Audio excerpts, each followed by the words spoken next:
From Amateur Radio Newsline Report number 2112, these are the Ham Nation headlines for Wednesday, April 25th, 2018.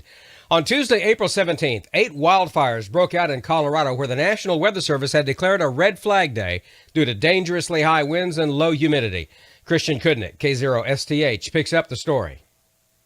Evacuations began quickly during one fire about 20 miles southeast of Colorado Springs. 50-foot-high flames swept through at 35 miles per hour. Ron Cook, KE0ILD, looked outside of his home and saw he was surrounded by heavy black smoke.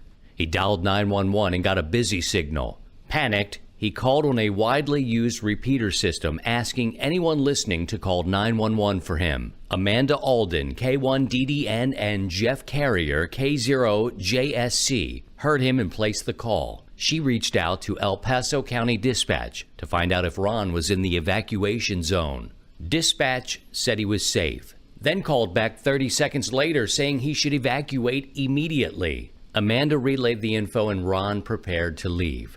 A half hour later, Ron reported that he and his family were safe. It is unknown if his home survived. At Newsline production time, several wildfires continue to burn throughout Colorado. Aries was on standby, involved in different areas of assistance.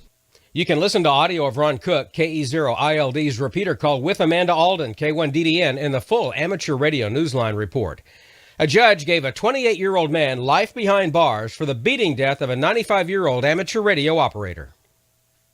A Minnesota man has received life in prison for the beating death of a 95-year-old ham while burglarizing his home.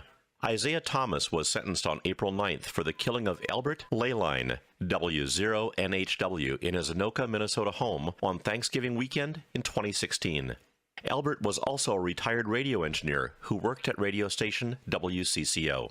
Albert was found beaten to death with a flashlight and a clock in his home where he and his wife raised their 6 children. An amateur radio operator and World War II veteran, he had lost his wife, Hannah, to cancer several years ago. Thomas, who is 28, pleaded guilty March 6th to the killing. He could be eligible for parole in 30 years. For Amateur Radio Newsline, I'm Kent Peterson, KC0DGY. As the world mourns the passing of Art Bell, W6OBB, we note the passing of another notable radio amateur. A South Carolina businessman, well known and respected in the amateur radio community, has become a silent key. Presley Jones, N8UG, also known as the Wireman, died on Tuesday the 10th of April at the age of 89. Prez was widely known for the business from which he got his nickname, which has been serving hams with coax, connectors, wires, and other components since 1976. A note on the company website said, quote, "We are thankful for his dedication and contributions to the amateur radio community for over 45 years. He was a great teacher and speaker with a one-of-a-kind approach to communications and a down-to-earth mentor." End quote. Rest in peace. For Amateur Radio Newsline, I'm Kevin Trotman, N5PRE. There are 5 weeks left in the nominating period for the 2018 Bill Pasternak WA6ITF Amateur Radio Newsline Young Ham of the Year Award.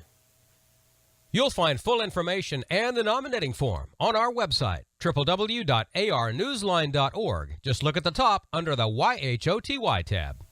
Nominations close at midnight on Thursday, May 31st. And for the rest of this week's Amateur Radio News, please listen to the full Amateur Radio Newsline report online on a repeater near you or on shortwave radio station WTWW at 9930 and 5085 kilohertz.